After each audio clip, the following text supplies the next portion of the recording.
Hello and warm welcome, dear audience, to New Generation Women, and I'm Janine van Zenos.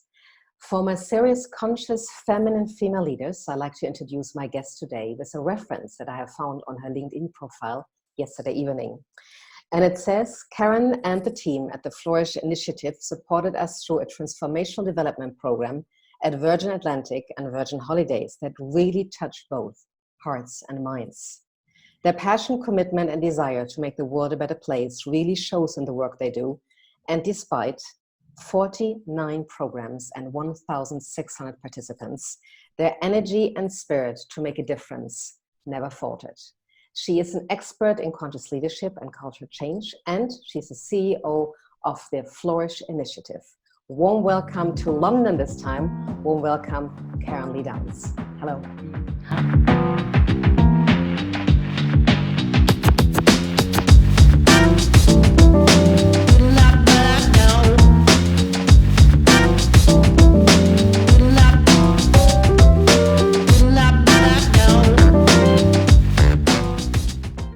Janine, lovely to be with you. Thank you. What a wonderful reference. I mean, you are really a role model for resilience. 1,600 participants. I did, how long was it ago? Not so long ago. I did 380 people by myself, also from a very large, well-known company. I was dead afterwards, dead. I said, I never wanted to do this again. And I was wondering if you speak very honestly. I mean, your participants obviously flourished. What was about your flourishing? I think the upside and the downside, because that is flourishing. We don't have flourishing. One of the most important parts of my message and was incorporated into the program is flourishing. Most people relate to as growth and development, thriving, blossoming, all of the things that we see in nature. But we forget that flourishing requires seasons of the soul and the seasons to renew. We're entering in the Northern Hemisphere into winter. And this is the time when we need to reflect, contemplate. Some of us need to hibernate. And I think that was the important message inside the program, is that the upside for me was that we rotated our team. We made sure that every group, when we did our own rituals to prepare for the workshop, were very present to a new group coming in, a diverse group coming in with their own challenges and turmoils that they face in the business. So it was really up to us to bring a level of energy and commitment, sometimes greater than their own, to their flourishing. Because, as I said, people hear the word flourishing and think of one context and often relate to flourishing as something that, as we know in feminine leadership, that's something that's soft and fluffy versus resilient and capacity building and strong and having fortitude. Yes. So it really took our fortitude to deliver those programs and come up against the resistance that many of us see in business when we talk about the feminine principle, feminine or conscious leadership. So the other thing I would add is that we set an environment. We had aromatherapy vaporizers. We brought in bouquets of flowers to the training room. We actually had the privilege of designing our training room. So we did many things that influenced our own resilience and our vitality during the program. I can so much relate to this. I always would decorate the room. Always. I would always make sure that I choose the room if I can. I went through a lot of arguments, a lot of discussions, a lot of boundary setting. I mean, Karen, you must know that before, when I started the program, and I would never do those things by myself anymore. I do think that you do need a circle. And I love what you say about traditions. I would do my meditation and my way of praying before. And yet I remember when we started and I went into this plain gray, absolutely no window room. And I thought, you must be kidding. I spent here the whole day with the team and they have no oxygen. There's no air. There's no green. I'm not going to do this. And I almost lost it. I almost, they would have almost passed it through. But I was very persistent in this. And I think this is something that in building the work, and I don't know how it's about you, I start and we have a lot of back and forth. I never take it like they tell me. I always start negotiating what needs to be said and how the frame is and how the time space is. And then they come with their, I don't know how it's in London or how it was with Virgin, they have their time sets of coffee breaks and lunch breaks. And I would always say, I cannot tell you, I don't want to have those time frames. We have the times when they're ready, and it will, in the group dynamic, that will evolve from there. How was it with you? How many people were you in the team? We were 4 people in the team that rotated, but we would always have 2 facilitators in the room, and rarely, but sometimes we would have up to 40 participants in the room. It was mostly between 25 and 40, and they were across all sections of the business. So we would have flight service managers in with engineers. We would have finance directors in with catering or on call center operators. But all of the people that went through the program were leaders of teams. So they were reflecting on their own well-being and their own impact of their leadership on others. And one of the things, coming back to what you were saying, Janine, about setting our boundaries and setting the tone, is we had the opportunity when we had the initial meetings, and I think this is really important in our feminine leadership, is it had to have a context. When I said I wanted aromatherapy, I could link it to the fact that that had aromatherapy on the planes. So I made sure that I'd done a lot of research about the values of the organisation. They, on their slogan, they say, we want to be the most loved travel company in the world. And I would ask the leaders, how can you be the most loved travel company if your people don't feel loved? So I was always putting in context what I would assert as necessary. I was putting in context for what served the business. And I think that's something that we all have opinions and judgments about how business should be operating. But I think my own experience out of those 1,600 going through the program is you have to set the context for why we're having this conversation. So when people would come in, I would ask them, who's ever experienced a winter of the soul? Some people would look at me curiously or look at us curiously going, what are they talking about? And then I would add, who's ever had experienced the loss of a loved one and wanted to stay underneath the duvet? Who's ever had a change or transition in their parenting, in their role, in their work, and you just didn't want to get out of bed? That's what I call the winter. So we talk about mental health, but I think we have to address, and that's what was one of the big parts of the context, is we have to look at what we're feeling and what we are, how we're self-caring in order to look at mental health. And one of the other parts that we did in environments, we set up, they had a prayer room in the building.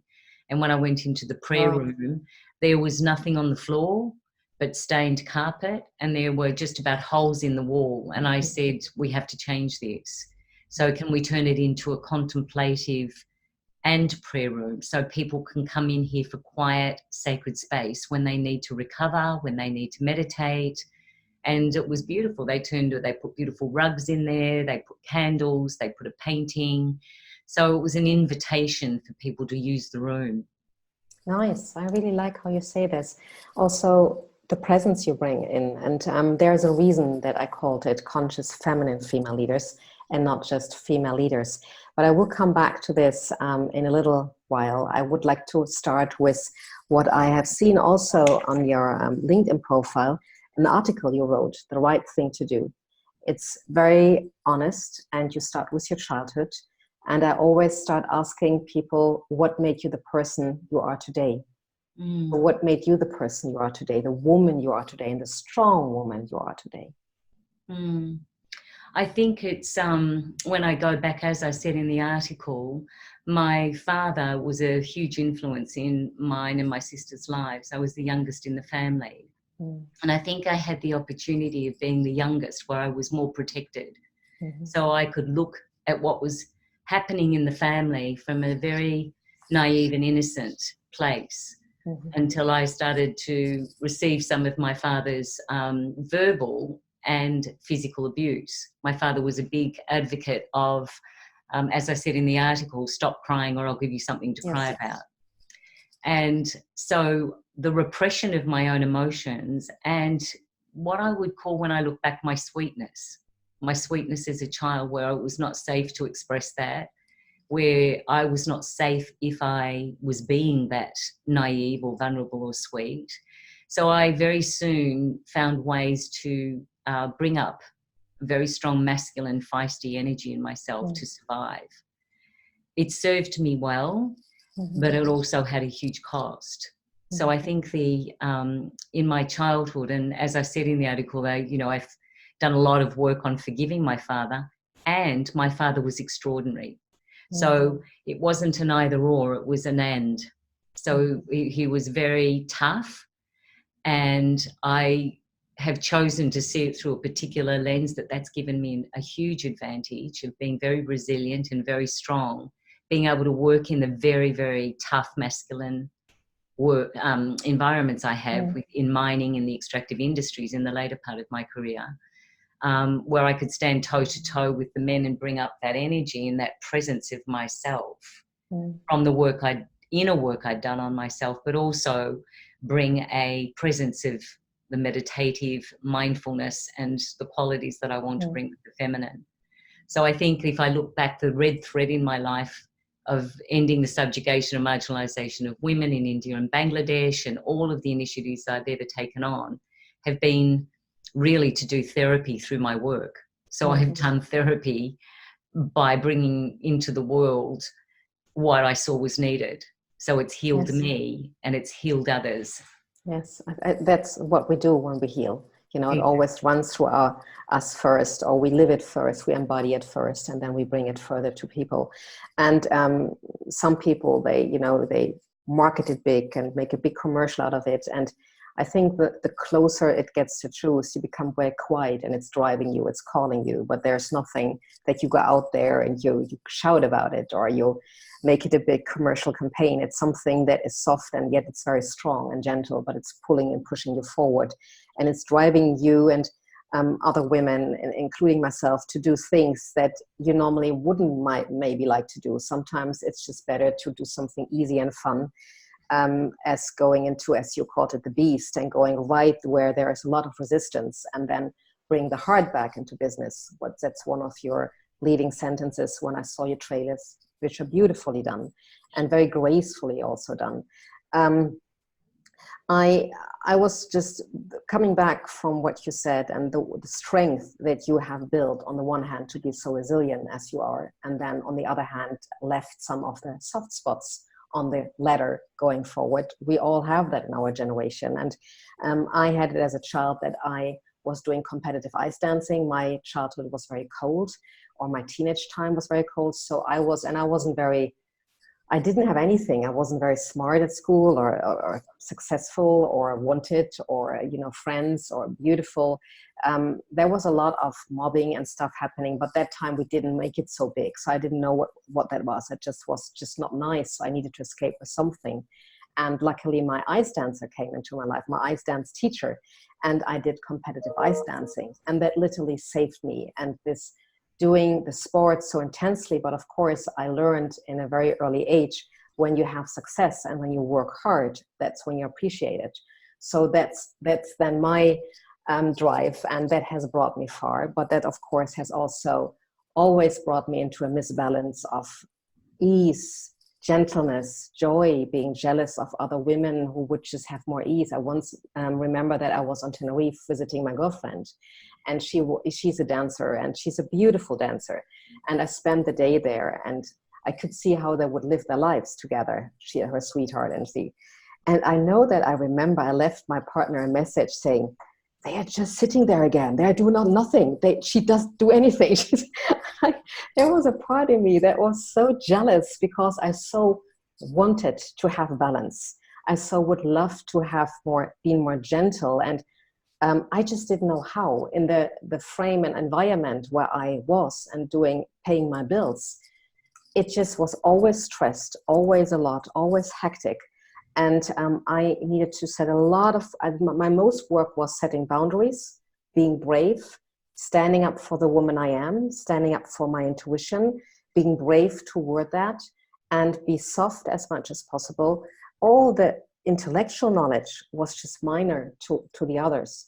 Now, because I think I was so afraid of being one of those masculine female leaders, which we'll talk about now, I was very good at what I did on the other side. And strangely enough, I never was hunting for success. I was just thinking sometimes, how can I survive that? How can I be as joyful and as gentle as possible? And when I had, physical limitations, body aches or whatever, that could be sometimes really bad in those environments. I could really be inflamed and I would feel physically really bad. So for me, it was always, how do I make the most out of it without thinking about what I all want? And in this not wanting anything and taking care of balance, I got a lot of success, what you call success, but that was not the way what I was thinking of. And now we change, the situation is changing, it's evolving pretty fast, even if we feel it slow, but still 5 years ago, there were still a lot of masculine female leaders. They are still there, but there's an opening, there's a transition happening. Male leaders talking about masculine, female. They understand when I talk about feminine female leaders. Sometimes they understand it quicker than the women themselves. With women, they feel maybe more hurt or in denial, but men understand right away when I say what my passion is to support the feminine side in female leadership, because we all have wounds in our generation. Now, this is my story. How do you perceive it, or did you perceive yourself? Because now when I hear you and see your trailer, your film clips, video clips, there's such a grace and softness and gentleness in you. Also when you talk, it's just beautiful listening to you. There's no trait. I can see the strength and the authority in you, but you carry it with another personality. And I love that. This is why we're talking today, because I think this is a great role model to many women. But how did you get from A to B or from A to Z where you're now? There must have been a long journey. I think, thanks, Janine, and that's beautiful of your own. I really love your own story, the story you've just shared, and it's so important, as you've said to me, and we've discussed, our stories are so important. I would say when I had left school, I didn't finish high school. Similar to you, I didn't carry through an academic theme or follow that. But when I left high school, and I was really considering what I was going to do, I decided that I wanted to be a healer. And I'm sure I decided I wanted to be a healer because I needed healing. And so I trained in a multitude of alternative healthcare practices and got my diplomas in those. I was an aerobic instructor, I was a naturopath, everything was about physical, and I was also studying anthroposophy, Rudolf Steiner's work. So I had this combination and this yearning to fulfill my own desire to what makes me up, what makes human beings up. How do we be our best when under the circumstances that we find ourselves in? That was profound. I don't think I said it like that, but it was a profound yearning in me. And I started a company after training in aromatherapy. And that, I think, was a pivotal moment in my life when I saw the vibration, the spirit, and the medical efficacy of plants and what they gave me in my life. And so instead of doing that on other people's bodies, I trained literally thousands of women to do this on their own bodies. And our mission was to return natural remedies to the healers of the home, which are traditionally women. So I think for 13 years, I had this amazing opportunity. Little did I know what I was creating. This amazing opportunity to speak to really thousands in 5 countries. We ended up exporting product to 5 countries. My daughter still remembers sitting at the back of workshops and taking the money for products and feeling like she was the little cashier, and probably it would have been called now slave labor. But back then it was just a family business, figuring out how to build a business. Literally at the kitchen sink, bottling essential oils, and that we built into a $9 million enterprise. So it was an amazing journey, and I worked with people like Deepak Chopra. So I think I would say, Janine, what happened in me is I didn't have any business acumen. I only knew to lead from what I felt. And the feeling I had was If not me, who? If Yes. I'm feeling this, the grief of a broken relationship, the difficulty in raising as a single parent my beautiful daughter, who do I have to be? And millions of other women must be feeling what I'm feeling. So Yes. surely they will buy this product. Surely they will see what I see and heal their hearts through the oil. So it came out of a deep, deep need to heal, and seeing it in every face of every woman I saw. And at some point, we're all traumatized, we're all broken, we've all suffered. And how do we restore ourselves to bring ourselves back to the table? And so I built that company. And then one other poignant moment was when my second husband left me for a 23-year-old. And I was devastated. And I think it was really honestly, I think it was the first time in my life I'd actually ever contemplated committing suicide. I lost everything. I lost my house, my husband, my business, because we were in business together.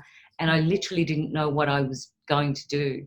And I started walking the beach, and I got up one morning and I went, where are the sacred spaces that we have to heal? And then I created a product range and wrote a book called Sacred Spaces. So my drive is, I think I've always had this sense of, if I'm feeling this, millions of others must be. What can I do about it? What can I do to heal it? What can I do to remedy it? And I took up cycling, and I rode my grief out as a competitive cyclist. So I used to ride in a peloton, and I would cry through my training, 5-6 hours on the bike. But little did I know now, because I train and I facilitate programs in somatic intelligence and trauma, little did I know intuitively I was moving the trauma through my system by riding and exercising and just being outdoors, to anything to move what I didn't want locked up in my system.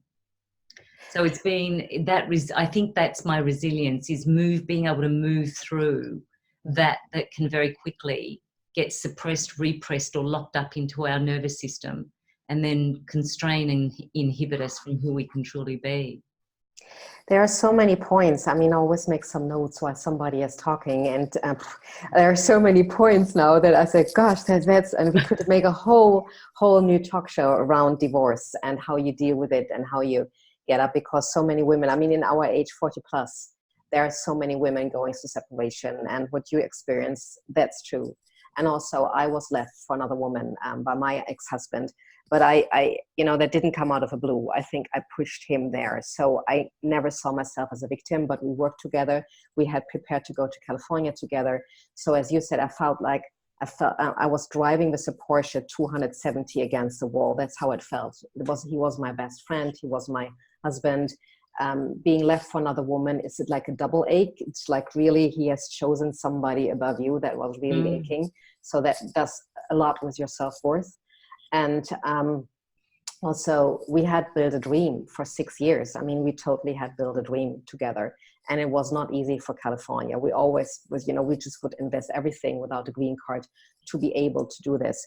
So how to deal with that, there's a whole different story, and maybe I'd love to come back to you, because I think there's so much I would have loved to learn if I would have known. And I did it intuitively, as you said, to get myself up. But I was, from one day to another, I had nothing. I had complete nothing. And my health was just done. I didn't sleep and nothing worked. But there was one thing, and my parents said this: when seconds I was a grown-up, when seconds I was a woman. All the codependency that I didn't know about, because I felt I was strong, was just gone. I was just standing my ground and getting it. And that is so amazing. So yes, I don't know how it is for you. Yes, it's a crisis. It's hard. But I never would have been the woman I'm today without that divorce. Never. Totally. Absolutely. And we are working again today together, and we have a special bond, and it's a very good process. Of course, sometimes when you're human, some stuff comes up, but it's very good. And boy, did I grow. And within 6 months, I didn't do, I want to go back to the number, 9 billion. I didn't make that much money, but I know that when million, not billion. Million. Yeah, but that, that's to me a number that I cannot even, billion or million, it's the same high number. I never got there, so that's why I forget about it. But I admire that so much. And well, what I like so much is about the crisis. I think that our generation, our female generation, we go still through the journey, the rocket journey. We're the first women generation who really work. You are a mother, and you brought your kid, your daughter in. We will talk about her in the last bit of the interview. And then you were very much a successful businesswoman and a mother, and you did it on your own. And a lot of women do experience that hardship, or they are feeling they are held back, but they feel a call when their kids are older. They do feel, I'm having attached myself too much to my husband, to my family. There is a feeling, do I need to feel and move forward now? And luckily, I do think that women are the natural change makers, not because it's a choice of, oh, how can I make a niche? How can I market? It's not that rational thinking. There's no logic in that. It's a natural drive that comes from within. And there is an expression that comes, I think, from the Latin world. It's called the entelechy. And the entelechy is Dr. Jean Houston. It's not my expression. She used it for explaining the process of emerging. And I like it so much because if a baby is born, the baby is born. And you don't look all the time into your belly, how big and how much and how are the numbers and also calculation. The baby just is born, the baby just comes, and it becomes this beautiful daughter that you, for instance, have now. And this is how I think that women are emerging. It is just happening. It's just, we cannot stop it. But we can flow with it. Yes. And so when you said you are building a $9 million business and talking about the balance, which is very dear to your heart, of the feminine and the masculine. So the feminine qualities such as trusting, surrendering, receiving, allowing, patience, not very sexy in business. not the requirements on a CV. No, not. And when I sometimes go, I like to make fun about it. When I sometimes go to board of directors and say, now we're going to meditate so that you start to get empty. We want to have emptiness. And of course, at the least what I want to have is being empty. You don't want to be empty. You want to be passionate, successful, but you don't want to be empty. Exactly. Then of course, I say the empty bowl is needed so that it can be filled with different intelligence. And that's a much, much stronger intelligence. Yes. Than your mind is. Absolutely. In the process of raising your child, coming back to the number of $9 million, being a woman still in this age where it was more rocky, not as supportive as it is now is. How did you find balance? How did you step out of the workload, not being a workaholic, not being in the red race all the time? I think because I was fortunate enough to have a company that required an embodiment of what we sold. Yes. Now, I teach that now. How do you embody what you're selling? How do you live the values you espouse? When I look back, the thing that I would do is every night I would come home to Rebecca because she was obviously, she was being minded during the day. And I would put boundaries. You spoke about boundaries earlier. I would put boundaries in our day. And from the time that we got home, in order for us to get connected and for me to come down from the busyness and the responsibility, is we would have a ritual where we would do candle lighting in the house. Yes. So she was only 4 when I started, or even smaller, but from a very early age, she knew how to handle a match.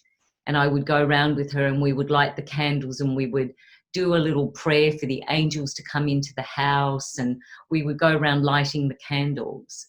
It also helped that Rebecca went to the Steiner School. So I had set myself up. And I think that's what a lot of women forget about these days. You have to set yourself up with your children, with your childcare.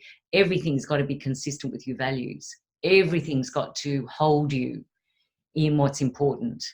because so many times I see women say, oh, I'm not happy with the new nanny, or I'm not happy with, I had to stay back, and I don't tell them I'm leaving for childcare because it wouldn't be appropriate. We have to change the system, so we have to talk about it. So I would do this ritual of candle lighting. Then Rebecca would sit on the bench. I would prepare the food and we'd chat about our day. And then there was bath time. And so often when she was very small, I would get into the bath with her, and we'd tell stories, and two little naked bodies on each other. And so we had these beautiful rituals, and then story time before she would go to sleep. And there was always this moment where we'd finish the story and she'd say, 5 more minutes, Mom, 5 more minutes, just lay down 5 more minutes, knowing every time that I would fall asleep. So I would inevitably every night fall asleep with her in her bed, because she'd set me up for 5 more minutes. And when I would wake up, I usually then had another hour or 2 hours of work ahead of me. So by 8:30, I'd do another 2 hours of work, and then I'd have my bath, and I'd do my own rituals to settle myself. But I had these boundaries in time in these rituals that I did with Rebecca. I think it's very, very hard with devices now. Yes. The kids have got devices, we want to occupy them while we get things done. But one of the things that made a very big difference, and I remember a story from one of the executives in Virgin, and she said, as we were talking about how we do self-care and the attention we pay to our children when we go home, I asked the question, what's the cost to you when you go to work in your leadership, when you know you haven't given your children the attention they needed? Because she said, I go home of the night and I say, give me 5 minutes till I put the dinner on. Give me 10 minutes until I take care of this. And it's always a delayed response to the child. And she said, I got it. She said, because I come to work every day as a leader and I feel shameful. Okay. Now, this is when we now know that our personal and our professional lives aren't separate. So if you carry into work shame, you carry into work regret, that actually impacts everything about how you lead and where you stand, and can you stand tall. But I also want to touch on something that we spoke about, because I don't want to leave this. It's very important, Janine, I think, about betrayal. We spoke about it in terms of divorce or men, and you didn't feel a victim. Now, whilst in moments I felt a victim, the big thing I had to deal with in broken relationships is betrayal.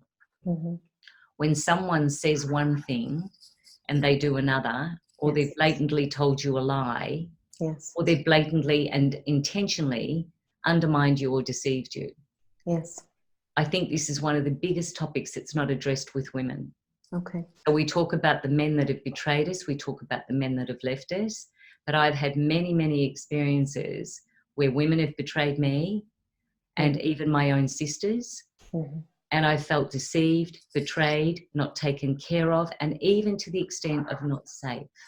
And I think when we talk about women rising and we talk about sisterhood, we shouldn't just talk about it if we're not really looking to see what the sisterhood means. And how can we look into each other's eyes and say, I've got your back.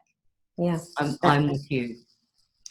And I broke my back 4 years ago. I literally fell down a flight of stairs and broke my back. My daughter was with me at the time. And it was an amazing experience. Again, all of these crises can be powerful lessons. It took me 3 months with a plastic body brace on, wearing that brace every day, that I wasn't allowed to be upright without it. So it took me 3 months to heal the structural part of my body. It took me 18 months to heal the trauma that I went through. And so we have to, I think, more and more as we talk about conscious leadership, we have to be conscious of the impact of these events in our lives and what we need to do to heal, to create and restore the broken relationships that we've had in our lives. And so that also brings me to the relationship I have with my daughter, because we've done a lot of work on our relationship. Really, because it feels, when you talk about you and your daughter, and I wanted to go to this a bit more specific because it is special. It feels so much in the flow, but I think about what you say about relationship and betrayal. Yes, absolutely. And my mind movie was just showing me all the things that were happening in my past. And they were just very soft and minor parts. And I don't know, and maybe you can explain this to me, I don't know if this is a male thing or if this is a Janine thing. That is my learning. um, because it happened very often with men. And I thought, well, maybe they don't have the sensitivity, even if they mean well.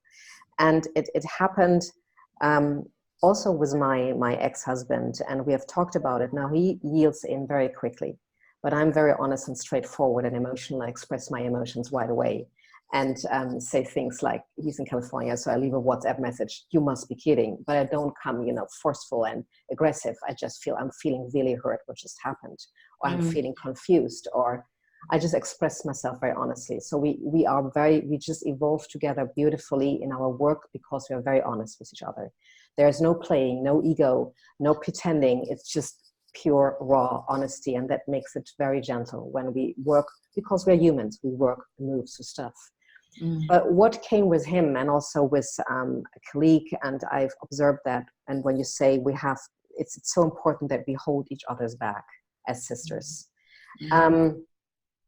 It came that I was building and flourishing and harvesting, and I dressed with flowers for today for this interview, flourishing. So I really need to make. I'm very generous. I love to be generous, and sometimes in the journey I had to learn to set boundaries and take care. Now, normally I hate to say, okay, what's in for you, what's in for me, what's win-win situations. But I had no other coping mechanism after I was too generous, and I was saying, this is not working for you, Janine, painfully were listening.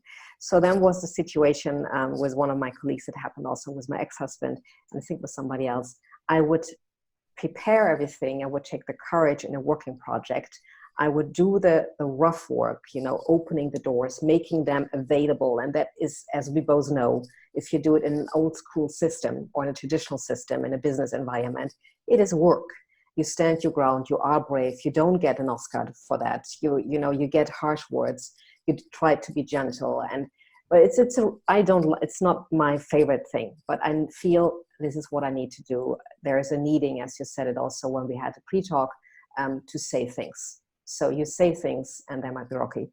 Now, when it comes to harvesting or step further, sometimes it happened that in the project it was evolving with somebody else, or the executive was really angry because something happened. And then my partners who were in the boat were with me, but they didn't speak up.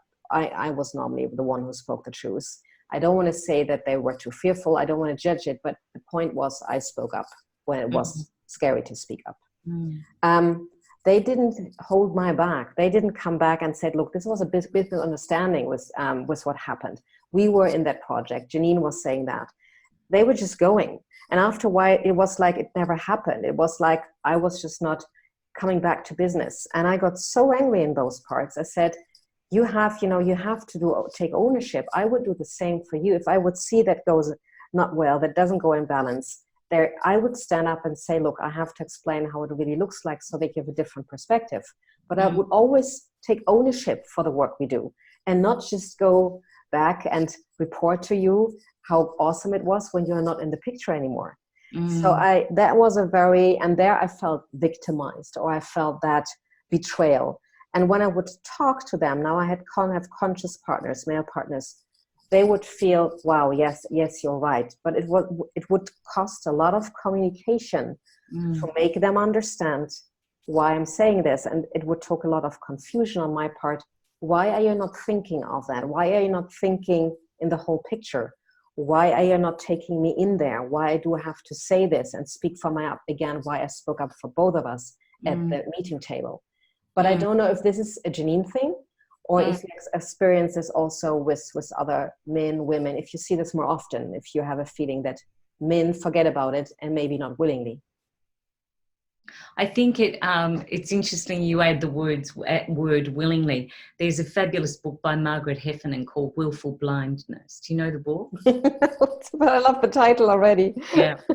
I think she wrote brilliantly about what we do, when we're under pressure, under stress, re-traumatized in an instance, lose our way, whatever reason, we're not our best of ourselves.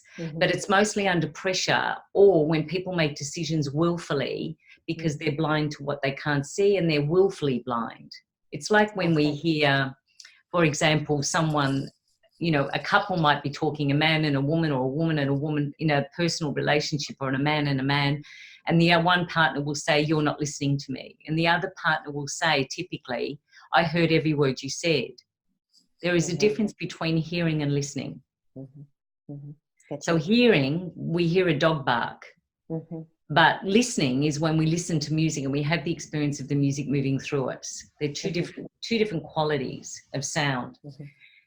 And I think what we've become accustomed to in the shorthand, fast-moving, technological, digital world is we're shorthanding our listening. So I think that men in particular are listening for result. They're not listening for relationships. And the process, yes. So if we're not listening for the quality of relationship, we're only listening for an outcome or result. And I hear a lot of women compromise, a lot of women in the business table or in the boardrooms and the work that I do. A lot of women don't understand or feel misunderstood, as you're saying, because you said, why can't you? And they can't. In some instances, they literally can't. So we're asking them, I think what the invitation is to build a capacity, and how I use it, or how I typically use it, is talking about integrity. So I would say that in a project or in a conversation, I would ask the question, what is missing in this to bring integrity to it? Not, and I don't mean to be harsh to you, but it's a little harsh to say, why can't you see it? Because of course they can't see it. But what is missing if we want to have a holistic, conscious conversation, project, whatever that is, as long as that's a shared understanding that it's got to have integrity, it's got to have qualities of relationships, and it's got to have clear outcomes, then I think we have to set the stage more intentionally. Yes, exactly. For what the meeting is, what the conversation is, what the relationship is, and we often don't. And I think that's where we get into trouble is, you know, why didn't you tell me you love me? Well, I told you yesterday, but that's a logical response to an emotional need. Yes. So it gets very complicated in the personal arena and also in the business arena, because we are talking about leadership. Yes. And I think that is still much more so in business. Yes. Now, if a man's in business and he's a leader and he's thinking from outcome, objective and logic for 12 hours a day, where's his muscle that he gets to build in the feminine qualities, in the relational department, in the right brain where it's creative and relational and innovation? And he doesn't get that until he gets home and puts his case down. And same for women now. Women have to operate in that environment more than ever before. So the women then take on the masculine, the rational, the logic, the left brain. And then to get home and then they've got to do the washing and the dishes and clean the house and look after the elderly parents and so on and so forth. So our demand on us is so strong. We're not getting that, as you called it when we began, that silent pause to breathe and sit with the kids. I did a workshop recently, and a woman I ran into after she completed the workshop had renovated her house. And she said, Karen, one of the biggest impacts of the workshop we did was that I actually have created a space, a physical space, which is very cozy and it's got cushions in it. And every morning I sit in that space. There's no digital, no device zone. And I sit with my children. We cuddle, we connect, and we talk about the day. She said it only takes 15 minutes. Yes. But she said, even if I don't meditate, that calibration of that love in my heart to take me into my day and them is extraordinary. Thank you. So if we're looking at flourishing, which is what I talk about, and also leading with these qualities of grace and resilience, which I do a leadership retreat for women, I think we have to look at the dynamic flow between the two, because it's not an either or. It's a dynamic flow between the masculine and the feminine. And honestly, it's happening my experience is it's happening moment by moment. Yes. 1 minute I can be feisty and pull my energy up so strong. Next minute, if I'm listening to what the environment needs, I go, breathe back. I love it so much what you say to set the stage more consciously. And I think that is for everything in your life. I needed to really teach my partner, look, from now on, we are moving to a lake because we want to have more quiet time. I said, can we first set the stage? I said it literally, that we both want to go dancing and salsa and West Coast swing and socializing, that we first put this in our schedule and then the work. And when I was in the business world, now I'm not, intellectuality drains me very quickly and I get really massive headaches.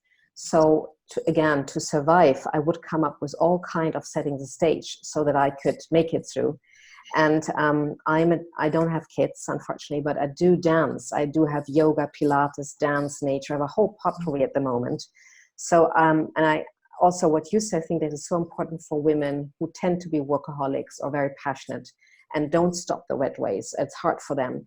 And I'm looking into the camera to say that, please, if the ego is in the pattern, or if you're in this pattern of red race, it is not easy to stop it. It takes a lot of discipline and commitment, and I think you would agree, Karen. And I do have training almost every day, but there is 99% I have to drag myself to the dance class or to any class. 99% I have 100,000 excuses. It's not time for it. And I go all the time. And when I come back, it's empty. It's this kind of emptiness that I was talking about, or that Buddhism is striving for. But in that emptiness, in this, either it's cuddling with dogs, or you have a dog, or with your kids, or you have dance, or you have music. But to have to plan this in your calendar and have this as important as a meeting is crucial. And when I was working with a large company and working on personal development and leadership, we were only working on balance. That was not the program. But I could see that there was absolutely no balance for men and for women in their lives. Sometimes I would invite their partners, and then there was a joke in the beginning, but I saw this is not a joke. I have to really work on, or I love working on this because I did it because I felt I had to. But I would ask that a couple, when was actually the last time that you had some romance, and then that they didn't put up their calendar and look into it. It was like one of my coaches, her husband was there, and he said, honey, it was November. Didn't we play tennis in July? And they were not kidding. I mean, that was really it. And they had kids and everything. Yeah. Or when another couple, they went out for a glass of wine and the kids were at home. And then the daughter was not used to that they have, just time off. Then she would ask her father, what are you going to do? And he said, we are going to have a conversation. We're going to have a glass of wine. And she said, what are you going to talk about? And he said, this is how far I got. Our daughter asking, what are you going to talk about? You said this about, holding our backs as sisters, and betrayal and victimhood and balance. And that balance is so important, that you first take care of yourself first, and then look for the balance, and also spend time with women. It is very, very nurturing. And one of the things you need to remember is, I think it's part of what I teach and what I know to be true. It's not just because it's valuable information. I know it in my body. It's my wisdom that I've seen. Balance is a dynamic state. Yes. People relate to balance like, I need work-life balance. Yes. That's the comment I hear a lot. And like it's a time management process, and it's not. It's got nothing to do with time. Mm-hmm. Balance has got nothing to do with time. Your liver doesn't say, give me a chance to recover. It's constantly rebalancing, reworking all of our internal systems. Our body is a miracle because it's balancing homeostasis. It's balancing all the time. Mm-hmm. And I will say to women when they tell me they haven't got time, I know what it is to build a business. While I was building my business, while I was taking care of my child as an only child and a single mother, I was going to India and Bangladesh and working for the subjugation and marginalization of women, and going and doing those huge trips, going and visiting farmers to get our oils. Mm-hmm. So I had a huge load that I was carrying. And I've discovered it's not time, it's quality. And I would say to my daughter when I traveled, sweetheart, give me your bunny and I will soak up mummy's smells into your bunny. And smell is connected to memory. You smell mummy And Yes. she smells me and she goes, yes. And when you smell an article of clothing, you're taken back to that person you love. Yes. They don't have to be there. Yes. And then I would take one of her little vests that Yes. she'd been wearing and hadn't been washed, and I would carry that. We didn't have mobile phones then. I couldn't ring her on FaceTime. Mm-hmm. So I would smell her vest, she would smell her bunny, connection. So tiny little things that we restore balance. And I say to women, your body knows how to balance. You know how to balance. Here's the question, but will you? I love that so much, this moment by moment. I remember it, I don't know if it's still the case, but I've a lot of girlfriends who are very passionate, dedicated, wonderful women. And they always would come and be so exhausted, never have time. I mean, if we want to come together in August, we would make a date for, November. It's like this hilarious, crazy, and absolutely beyond limit. But that is still a little bit the case. We're all hungry for that balance and working less and being more in the flow and working on that. I love the way how you say, do it moment by moment. I remember, it's hilarious. I remember that at one point I was doing all the yoga and then working, and I thought, fuck, I need playtime. I'm so done. I need playtime. So I just took my calendar and I would do salsa and I would put it all. I would just schedule it all differently. Put all the yoga out. I was done with all the I needed to have playtime. It's the kid in me that is so strong. I need to nurture that kid. So after I took classes of playtime, I was actually done. My cup was filled. I didn't need playtime anymore. So I needed to put my calendar again and cross it all out where I put salsa class in and West Coast swing. And I understood after a while, because I was so in control how I could schedule my balance, that I was always trying to go back to my schedule again. And my partner sometimes says, when you have an idea, I wait a few weeks until I really know it's happening, because you're changing that so quickly. And he hates it like this. But I learned that if we don't make it so big, sometimes my girlfriend would say, I have to go to India now. I have to go to Sri Lanka. I have to do an Ayurveda retreat. I have to do this. So they book all those fancy, important, a month's drop retreats out.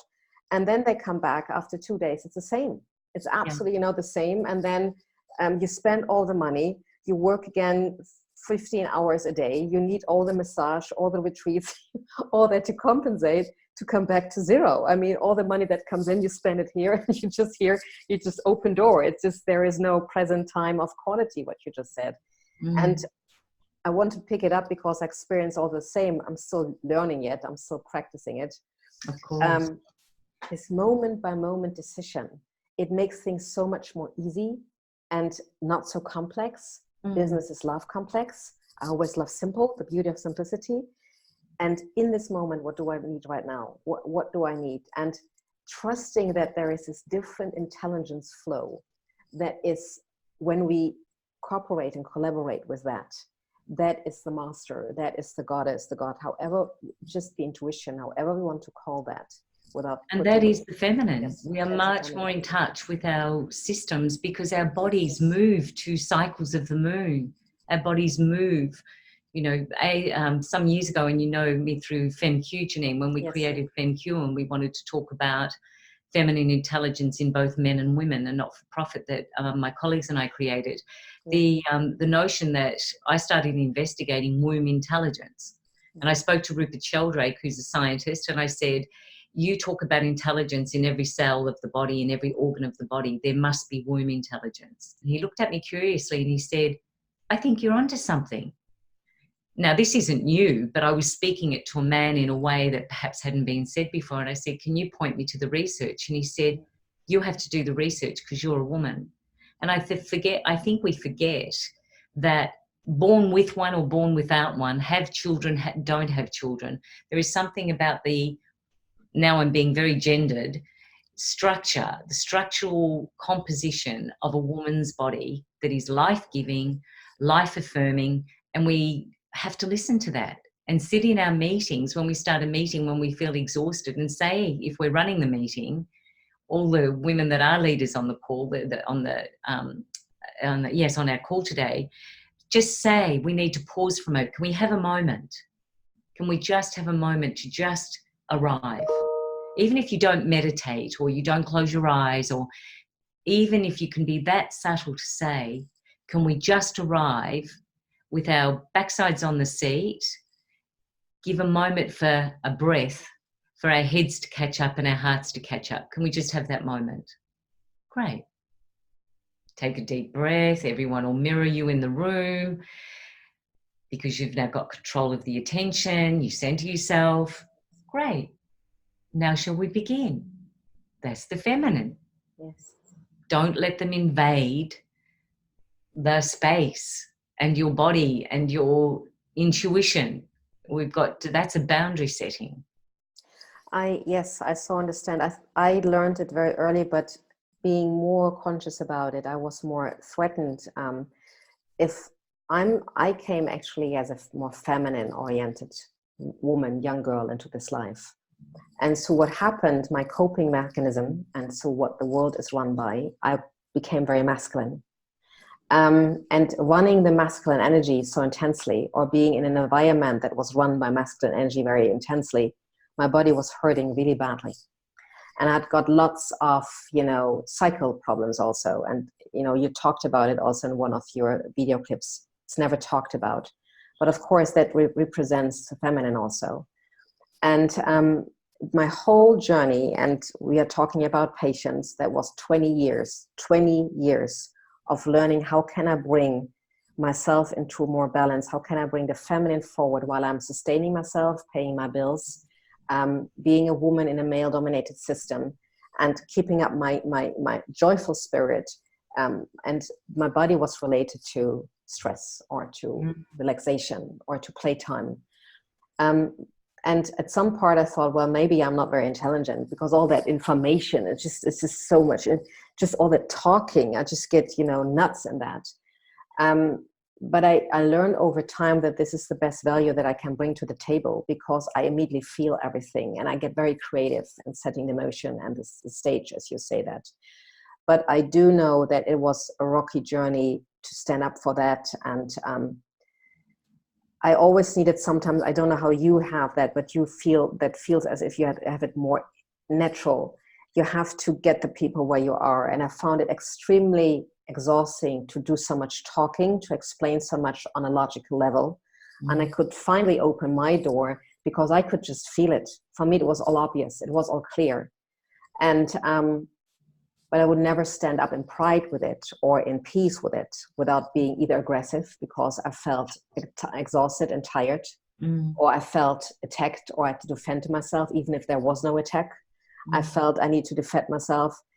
And it's developing in the process of becoming an art to learn to integrate the feminine, and with the wisdom and the leadership, but also with the playfulness. And there was one, and then I stopped my long talking. There was one interesting story that was one of my painful learnings in the past with board of directors. And usually it's very easy for me to work with them because they're open to fun and open to joy. Much more than the middle management is. They're very easy they just love that. You can be much more playful there compared to the middle management.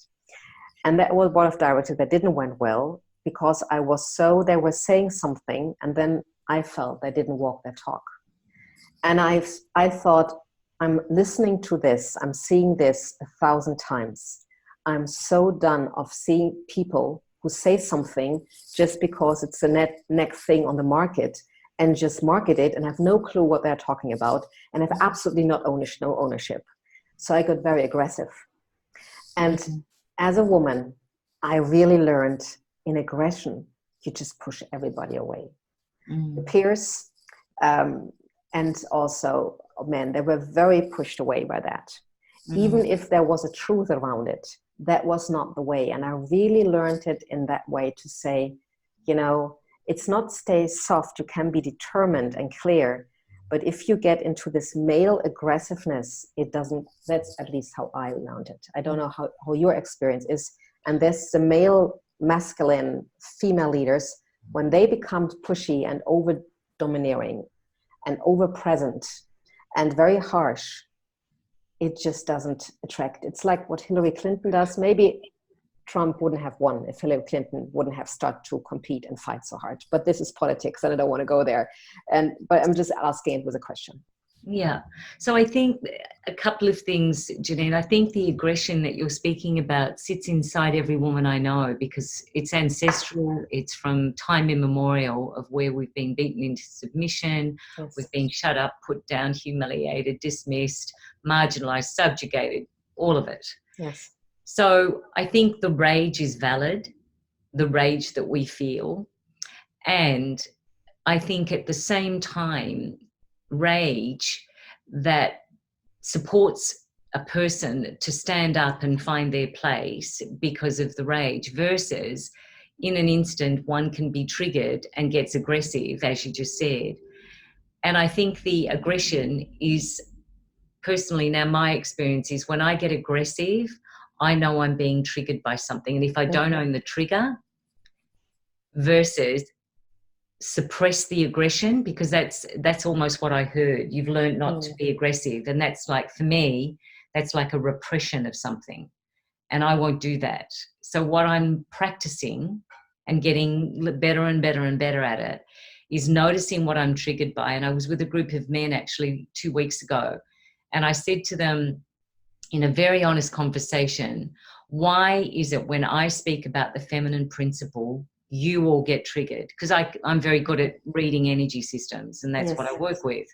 And I could feel it in them. And I said, firstly, am I accurate? And they all said yes. Thank goodness. They were honest. And then I said, is it because I'm a woman speaking about the feminine? Yes. And it's a double whammy. So I'm gendered woman and I'm speaking about the feminine. So it sounds like I'm better than you, or I'm right, or something. So check. They all gave me some feedback. And I said, I watched myself getting feisty, because there was a part of me that wanted to scream, saying, you are not listening to us, to me. You are not pulling the chair out for us women to sit at the table. Where is the pulling the chair out? Metaphorically. And I said, just let me pause. I can own my hysteria and what I'm noticing of how upset I am right now, because it's ancient in me. It was from when I was a little girl, when I was beaten and told to shut up. It was the priest that grabbed me last week when he gave me a lift in his car and held my hand and said, I love you, when I'd met him 2 minutes ago. That would never have happened to any of you men. So I can own why I'm triggered, but can you? Wow. Wow. How did they react? They went. I said, I want to end the conversation. Let's close the circle. And I leave that with you. What is it? You can identify why you're so triggered by this conversation of feminine, gender, and inclusivity. What's happening? And until you dissolve that trigger, and I dissolve my hysteria of not feeling safe, not feeling heard, we're not going to transform anything. So it was just a very, and I can feel your energy right now, it was just a very honest conversation. I mean, you just got me, and that was just, could almost cry. There was just this deep moment, and not out of emotional sadness, but this deep moment of, wow, yes, honesty again. And speaking our truth. Yeah. Speaking the truth. Why can't you hear me? What is it that's in your system? What is it that's in mine that comes up against like this conflict of the feminine and the masculine versus the integration? I had a talk show, and is also on my YouTube channel, and that I wasn't prepared for that's going to be so emotional, positively in a way, very connecting.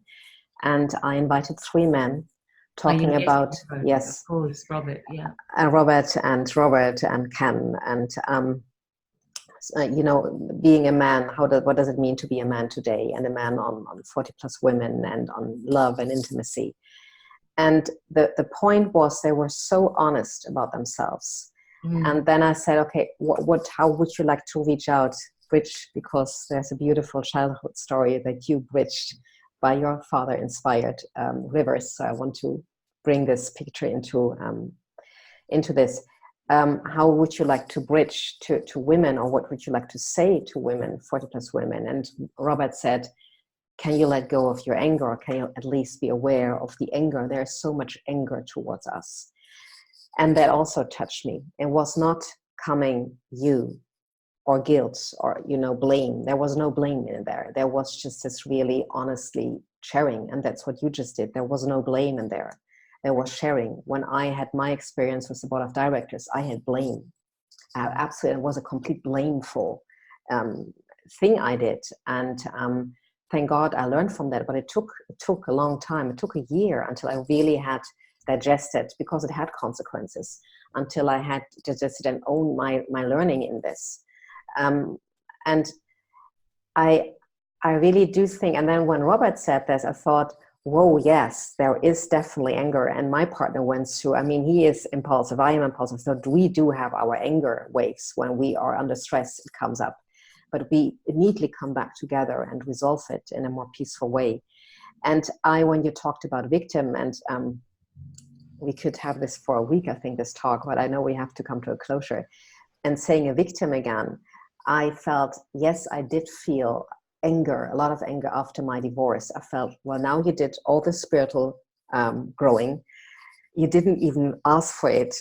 Maybe your soul has decided, I don't know, because I'm not conscious about this. So you go through this way, you master this way, you are strong because you don't want to be pity or victim or not joyful and bitter. And then men come up to you and say, men are afraid of strong and beautiful women. I felt like a mess inside, so I didn't feel anything of that. So now I try to make myself smaller to be wanted again, so that men are not afraid of me. And then I'm in the male world, and in the male where I'm trying to talk about heart, and I'm ridiculed for that, about intuition and heart messaging. And yes, there was building a lot of anger. And I still have to be aware of that. I still have that as a first impulse, that there's this angry vibe coming, and I have to soften that and see the whole picture. And what really made peace for me is we are evolving. Somebody who knows Eckhart Tolle says we are in a stage of awakening humanity, and that might be. And I think we are just in a stage of evolving as women. We were this puzzle piece, like many other women. And then when I saw the bigger picture, and I'm just one of the puzzle pieces, as many women have that. And as you said, many women share this pain. And then our mothers have shared another pain on fathers. So we are just in that stage of evolving. And it wasn't little Janine's soul that just chose that. It just was a whole collective thing in which we all are evolving and progressing and going on that journey. And that gave peace to the victimhood, for me at least. Beautiful. Yeah. I had a whole thing with your daughter, because I saw pictures on Facebook, of course, and you're very close, and you have talked about your daughter. If that is okay with you, and because we are to an end, and I know you have a full schedule, I would love to have an additional talk show next year, and maybe have a talk show, the three of us, your daughter, you, and me. I would love that. Would that be okay with you? I would love that. Yeah. I think the conscious education you brought to the table, and the learnings, and how she evolved out of that. She as a new woman, she as a millennial, she was, when I think, what an easy ride she has now. Well, she has her experiences. She will share that. I think that is beautiful for mothers and daughters, and beautiful for those mothers who have still young daughters, how they can plant seeds to have such a beautiful relationship that you guys have. And maybe it also has its rocket roads, and you'll master that together. So it will be awesome for us to hear that. I would love that, Janine. I would love that. And I think the most important thing is that I would like to close out our conversation with is this notion that is so in my being, is this dynamic flow. And Janine, I run a women's leadership course called this, but I think just the words, and I'm writing my book at the moment on leading with grace and resilience. Nice. And I think the thing that I see for all women in leadership is, as we've said, it's a dynamic flow moment by moment. And so let's not stop beating up on ourselves, and just give ourselves a bit of a hug. Yes, absolutely. Self-compassion. Absolutely. I think that is so important. And I said it once to 2 young men, and young men are so open for that. They were so easygoing about the whole spiritual development and how they integrated into their lives and their work. And I looked and I said, you know, I am part of the pioneering. I was the pioneer, and it didn't go as easy. How my spiritual awakening went was through a really harsh bike accident. I was in the middle of a big career, and that just threw me out of, it was just a very rocky road to become the way I am. And he said to me, he hugged me and said, thank you so much for the great pioneering work you have done, and all the women with you. So that came so honest, and I still carry that, and I really felt that. So that was really great. Thank you so much, dear audience. That was a wonderful, beautiful, emotional talk. Wherever you are, have a soulful rest of your day. Thank you, Karen Lee Downs in London. Thank you for listening, and hopefully see you and hear you soon again. Bye-bye. Bye. Thank you.